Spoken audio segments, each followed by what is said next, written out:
cerdaskan. Oke, baik. Kita akan kembali melanjutkan pemirsa apa yang kemudian menjadi perhatian serius di tengah masyarakat. Prostitusi online yang melibatkan kalangan remaja ini semakin marak dan tentunya mengkhawatirkan. Bu Ai, ternyata tidak hanya korbannya, pelakunya, tapi konsumennya juga dari kalangan remaja. Data yang dimiliki KPAI seperti apa, Bu? Adakah juga kemudian mereka yang mungkin sudah mulai bisa membagikan ceritanya? Apa yang membuat kemudian mereka terjerat dalam bisnis prostitusi online ini? Iya, seperti di awal ya, concern kami kan 3 anak dalam praktek hukum kita ya. Ada yang menjadi korban, ada yang menjadi pelaku. Nah, diantaranya juga anak-anak yang terlibat dalam layanan seks, misalnya membeli, memesan gitu ya. Ini juga kami lakukan pengawasan dan juga yang menyaksikan.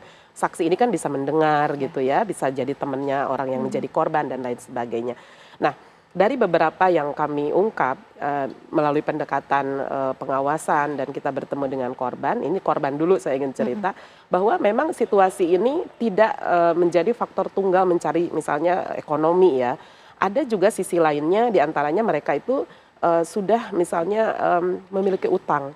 Ya, jadi ada kerentanan situasi dirinya, sehingga itu tuh agak sulit dia keluar masuk dari lingkungan tersebut gitu.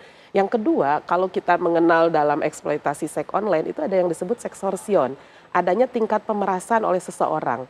Karena dia sudah menjadi konten misalnya seksualitas, maka untuk keluar dari lingkungan itu sudah ada ancaman, sehingga tidak mampu. Nah, ini yang kemudian agak berat ya. Dan yang ketiga, dia memang pada aspek kemudian dijerat menjadi pelaku, dia juga ngajak orang. Kalau ini misalnya dibocorkan, kamu itu jadi bukan korban lagi, tapi menjadi pelaku. Nah, ini eskalasi gitu ya situasi ini. Nah, tentu concern KPAI tetap mendudukan anak ini hakikatnya adalah korban.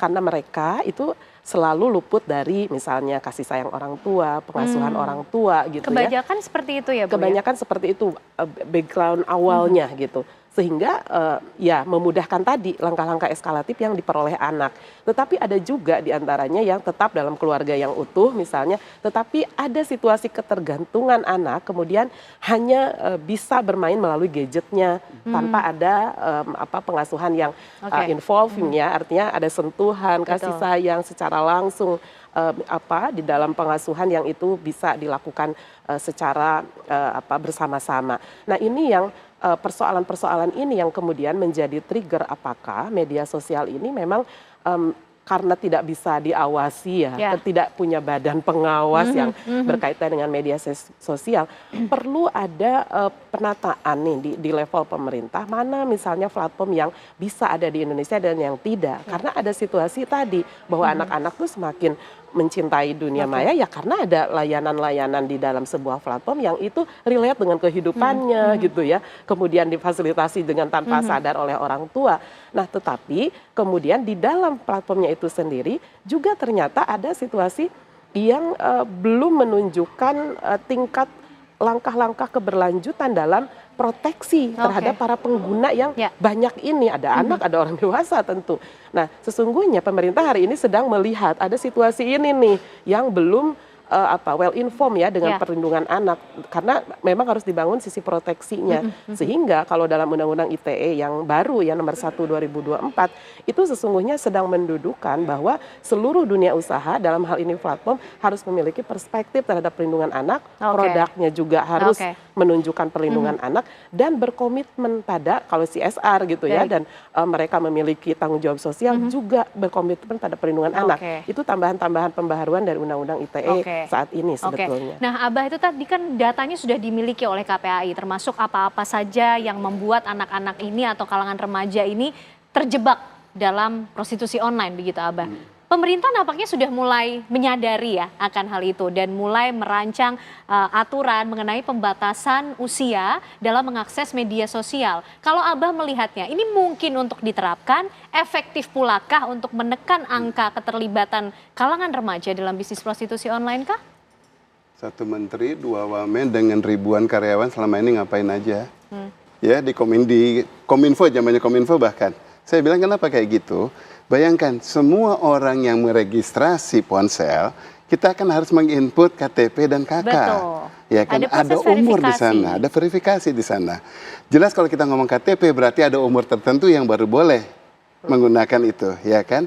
Nah, kalau itu saja bisa dikontrol benar-benar, jadi jangan KTP abal-abal yang bisa dimasukin, kemudian KTP orang mati masih bisa diinput dan lain Seharusnya sebagainya. bisa ditekan angkanya. Sudah terjadi screening otomatis lebih banyak dari di situ, awal, ya. Semua aksesibilitas selalu berbasis nomor ponsel. Ya. Ya kan, semua transaksional sebetulnya berbasis nomor ponsel. Yang namanya OTP, one time password dan lain sebagainya, interaksi semuanya berbasis nomor ponsel. Jarang berbasis email, rata-rata dari nomor ponsel. Ya. Tinggal dilihat aja transaksional yang berbasis SMS atau apa yang semuanya menggunakan nomor-nomor ini bisa di screening dari sana. Kalau ada dari nomor yang kemudian sudah di luar dari nomor yang sudah ada data yang waktu registrasi yang 444, itu otomatis itu adalah bukan dari nomor yang sudah terdaftar. Oke. Ini bisa di screening otomatis ya. Nah, saat itu sudah dilakukan sudah lumayan banget data tersebut. Nah, kemudian dilihat aktivitasnya. Dilihat aktivitasnya apa? Sekarang dibilang umpamanya kita mau ngontrol dari sosial media dan sebagainya. Dan aktivitas apa? Transaksi satu-satu. Bisa, memang pemerintah Oke. ngelihat sosial media segitu banyak transaksi. Oke. Pengguna sosial Bisa media dianalisis artinya bukan sebenarnya ya, pengguna Indonesia itu misalnya di TikTok saja, Oke. penggunanya itu ada kedua terbesar di dunia. Hampir 200 juta, 190 juta pengguna gitu kan. Sorry untuk internetnya. Nah, pengguna TikToknya itu sekitar 120 atau 130 juta. Oke. Ya, kedua terbesar di dunia. Kemudian memang karyawan Komdigi ada berapa banyak yang mau mengurus satu persatu semuanya transaksional?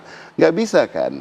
Nah, Harus dibangun sistem. Atau gini, seperti apa, Abah? kalau kita bilang mau membangun sistem, kontrol ujung-ujungnya apa? Asik di kementeriannya, ada proyek, akhirnya kemudian untuk mengontrol di sini. Karena yang penting ada akhirnya fungsi pengawasan dan kontrol dari sistem yang kemudian dirancang itu. Enggak. Yang pentingnya kalau bagi saya selalu dari dulu saya ngelihat kalau dari kementerian, bukan berarti saya anti pemerintah ya, tetapi aktivitasnya dari kementerian selalu apa? Yang penting segala satu hal kecil jadi proyek.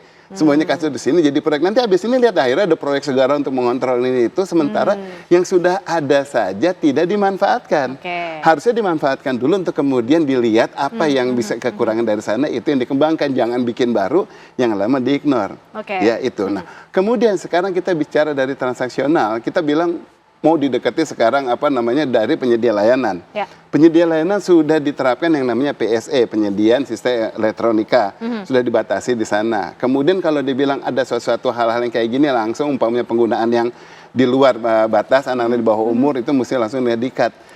Kategorinya itu batasannya apa? Dari tekstual kah, dari konten kah, apa dari konteks kah, atau dari apa? Berarti ada satu persatu penilaian. Oke. Ya karena itu tidak real. Jadi tidak sesederhana membatasi usia saja. Ada kemudian unsur-unsur detail yang perlu diatur di situ. Gini katanya, kalau umpamanya sekarang input semua layanan sosial media harus waktu saat input tanggal lahir harus kelihatan yang umurnya di bawah itu nggak boleh. Betul. Data itu ada yang namanya data definitif, which is KTP, itu data definitif ataupun akte kelahiran. Ada data komunikatif yang dia sampaikan. Ada data relatif. Apa data relatif? Kalau di aplikasi yang dewasa, dia inputnya dia sebagai 21 tahun. Oke. Tetapi kalau dari aplikasi yang kemudian umpamanya dia pengen kelihatan muda, dia input 13 tahun atau berapa. Nah, namanya data relatif. Jadi kalau untuk aplikasi yang dewasa, dia inputnya anak kecil, pasti otomatis dia tidak masuk situ. Padahal dia ingin masuk ke sana. Nah, saat data relatif ini yang kemudian digunakan, lalu pemerintah mau kontrolnya dari mana? Mau screening dari situ? Nggak bisa. Nah, penyedia layanan sosial, penyedia layanan sistem elektronik, juga dia sudah mempunyai yang namanya policy dan aturannya.